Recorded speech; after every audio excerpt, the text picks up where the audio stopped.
Well, this is the top story that we are tracking, which has come on the mail today as well by our reporter Ajit K. Dubey. He has unveiled that how there's been a bid to hack army computers with sex video. The force is warned against these clips being sent on email to top officers, which could be used to blackmail and steal data. Cybersecurity team of the Indian Army has unveiled this entire nexus of a bid to hijack into sensitive data with the sex videos that's been sent across. This is the exclusive that we are tracking this morning of how the cybersecurity team of Indian Army has uncovered a coordinated attempt to hack into the computers of its senior officers with decoy emails that purportedly contained links of their sex videos. At least 4 officers of Lieutenant General rank posted at South Block headquarters were the target of this malicious bid. My colleague Ajit is joining us to give us more details on this.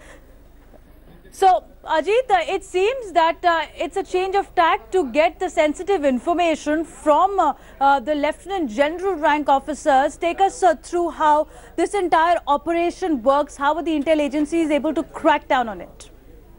Actually what happens is that international hackers have been active against especially military targets in India.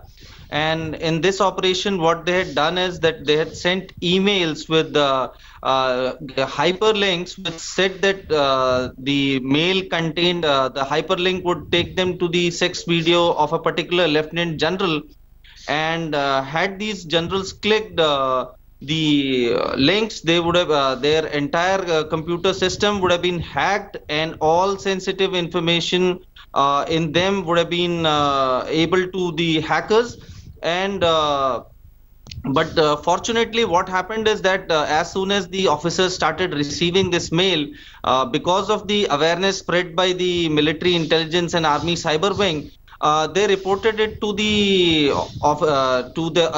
authorities concerned, and when they looked into it, they found that these emails were sent to a large number of officers across the Indian Army, and with its origins in with the IP address and the server location in Germany.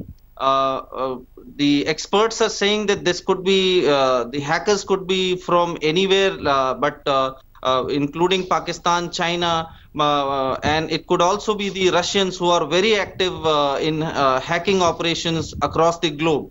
So, but due to the alertness of the Army Cyber Wing, this attack was averted, and most of the they feel that none of the official computers of any of the officers was compromised.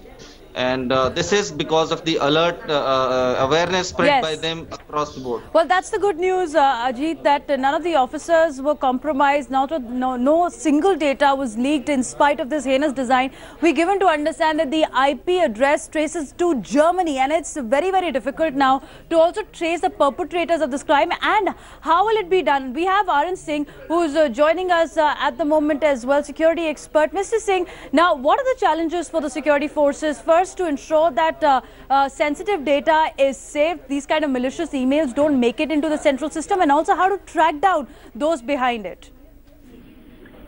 This is since the time the computers and the softwares and all have come to the system, now everybody has to depend on the system today. They cannot be out of it. So as a corollary, then it is subject to be hacking. And our neighbors and all the countries, they are in a big way involving themselves into the hacking of the data, especially of the defense. And not only defense, they are hacking all the other agencies also, like say finance and all these. So now this is a cat and mouse game. We are all fully aware that these are all liable to be hacked.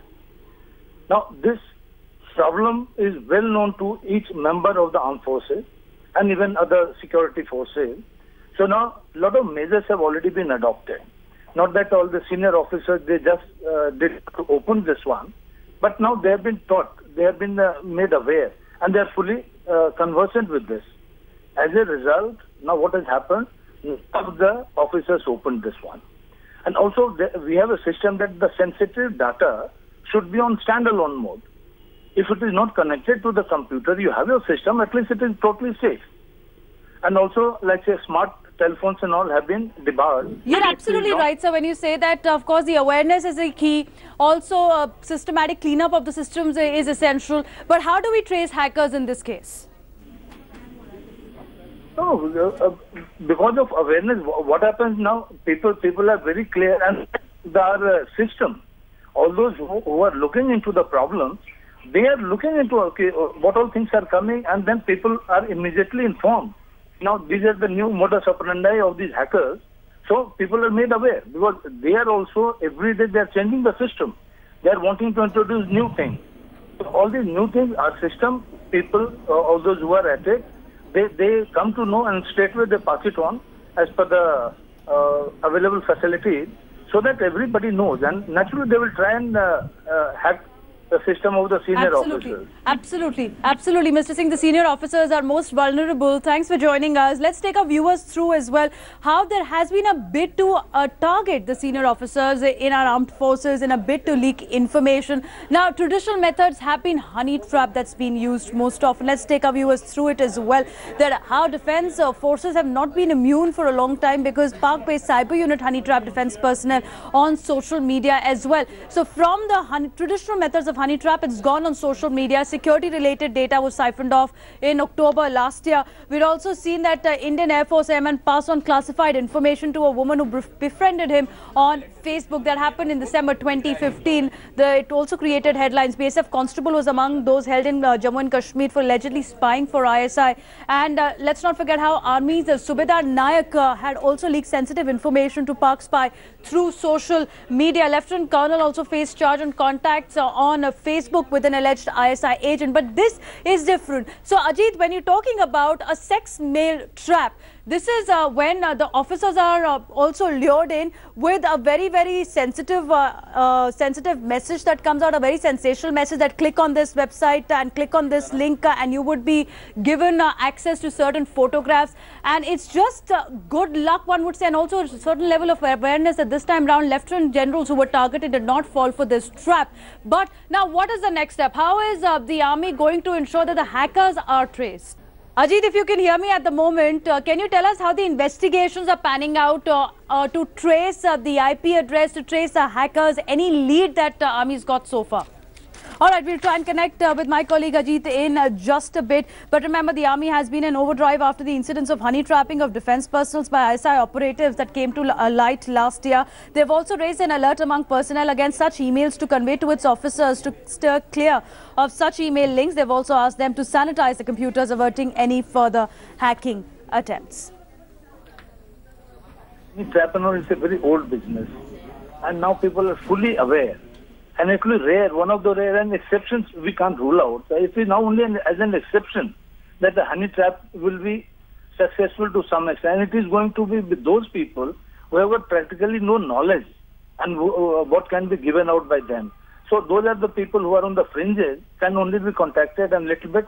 And our system is also so strong that we are also taking preventive measures. All these what is being passed on, not only us, even the IB and all others are doing it, and we have a system of collateral people are sending IBs. The moment something happens, straightway they pass it on to us for remedial measures. So it is honey traps and all. I don't think we should give much credence because people are fully aware. And whatever our neighbors or whosoever is trying to do, whether it is coming from China or via France or Germany or whatever. So adequate measures have been taken. And one odd cases now, say you have listed out three, four cases. In such a huge armed forces, 3-4 cases, and what is the knowledge? How much can they pass? But certainly, even a small message, we have got to be very alert, and we should put an end to it. That is our total focus, and system is very strong. Otherwise, senior officers, mid-level officers, and even the junior officers, everybody is fully aware about all these activities that is taking place. Adequate remedial measures have been instituted, and normal checks and balances are being maintained. Thanks so much, sir, for joining us on this story. It is India Today, Mail Today exclusive, and we continue to track that how there's been a sex mail trap laid out for the armed forces this time round. This is an exclusive story, getting you more details in just a bit. Moving on to Uttar Pradesh, where all the action is now going to take place today, because it is the first cabinet meet of Yogi Adityanath that's expected. Now remember, he'd inducted 44 ministers in his cabinet, 2 deputy chief ministers, and Yogi Adityanath, who is now keeping a strict watch on the administration. He's been able to introduce Modi-like working style, is what many are calling, in Uttar Pradesh, will be meeting today. And on the cards is the essential farm loan waiver, a promise that was done by none other than the Prime Minister himself during the pre-poll rally. And he had said that if the UP government is with the BJP and in a first cabinet meet, this will be the first decision to waive off farmer loans. But we also have the key issues of BJP's poll manifesto. There could be more clarity on the slaughterhouse shutdown as well. There's been a reach out by the Uttar Pradesh chief minister to the meat traders, but there could be also legalities formed on how and under what conditions there would be license provided to the meat sellers. Also, rural electrifications among the discussion points in today's cabinet meet. Now, Yogi held an 8-hour-long meeting with top bureaucrats and ministers last evening. The meeting took place to take stock of this entire system and administration and infrastructure, among others. Well, let's also take a look at how Uttar Pradesh Chief Minister Yogi Adityanath, who's getting ready to chair his first cabinet meet, has in store for the farmers. शिक्षा विभाग से संबंधित उच्च शिक्षा, माध्यमिक शिक्षा, व्यावसायिक शिक्षा और प्राविधिक शिक्षा, इनके संदर्भ में बृहत समीक्षा पूरे विभाग की हुई। 100 दिनों के भीतर हमको कौन कौन से काम करने हैं, पूरे वर्ष का टारगेट हमको क्या लेना है और पंचवर्षीय योजनाओं के अंतर्गत हमको किन किन टारगेट को पूरा करना है। मुख्य विषय यह है कि शिक्षा के क्षेत्र में नकल को रोकना, गुणवत्तापरक शिक्षा को देना और जो शिक्षा का कैलेंडर है उसको तय करना।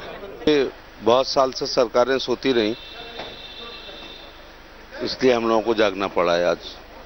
और तारीख वर्षों बाद सच एनेक्सी में 2 दिन काम हुआ है कि पुरानी तारीख में आए थे और नई तारीख में जा रहे हैं। और यही पद्धति हम लोग डालना चाहते हैं और कम समीक्षा करो लेकिन विस्तृत करनी चाहिए। उत्तर प्रदेश की जनता को एक मैसेज बता दिया कि सरकार को उन्होंने चुना है, जो सरकार उन्होंने चुनी है वो जागरूक है, वो आराम से सोए और सरकार अच्छा नेतृत्व देगी और अच्छा काम करके देगी, अच्छा लॉ एंड ऑर्डर, अच्छी व्यवस्था देगी।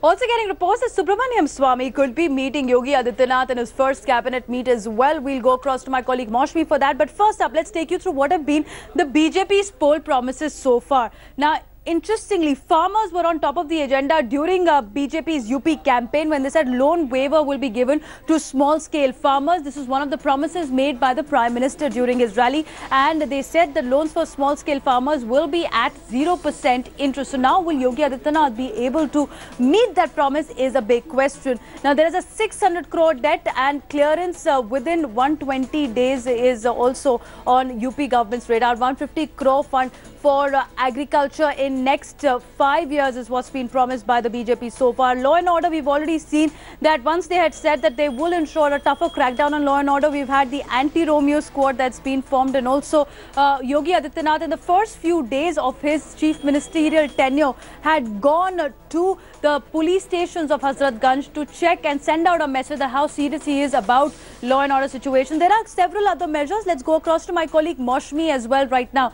Maushmi, as there are promises made by the BJP, take us through what is the topping the agenda this morning when the cabinet meets with Yogi Adityanath.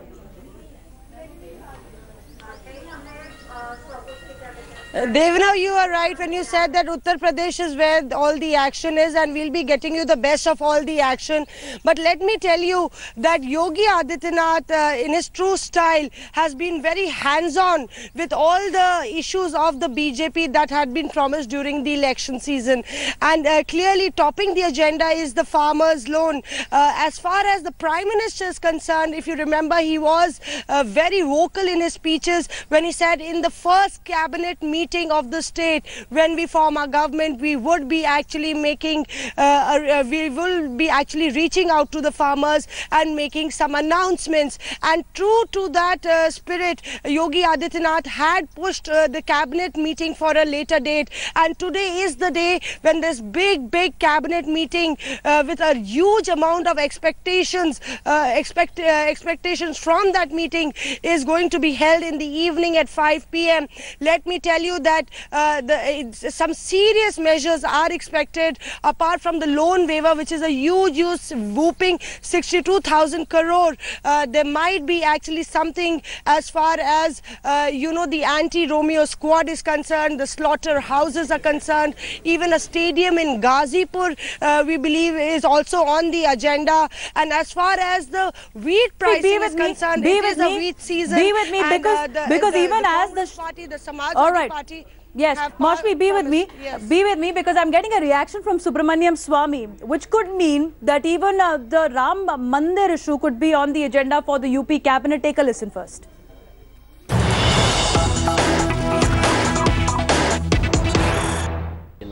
It's an informal visit. He's a old, he's known to me for years and years. His guru was very close,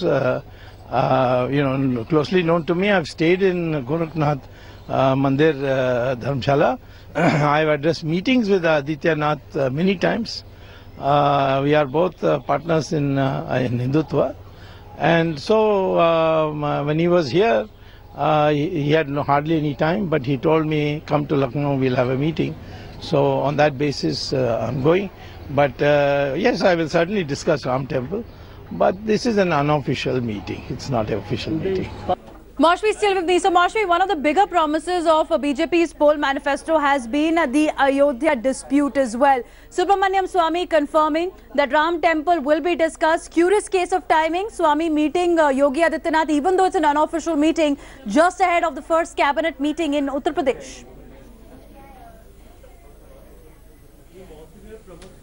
See, Devra, it's been a bigger promise, it's been a long-term promise, and it is long awaited. But if you remember, recently the BJP has done a U-turn as far as Ram Mandir is concerned and has attributed the resolution of the Ram Mandir to the court. It has said that the matter is in court. And even recently, as in yesterday, in the Panchjanya of the RSS, Yogi Adityanath clearly said that Ram Mandir should be resolved by a consensus between both the sides. So there the BJP treading very carefully, even though Ram Mandir has been a pertinent issue of the BJP right from ever since the Babri Masjid was demolished, but it does realize that Ram Mandir cannot fetch votes, and it cannot toe the hardline Hindutva line as far as being in government is concerned. So there I think I doubt that cabinet would actually talk about the Ram Mandir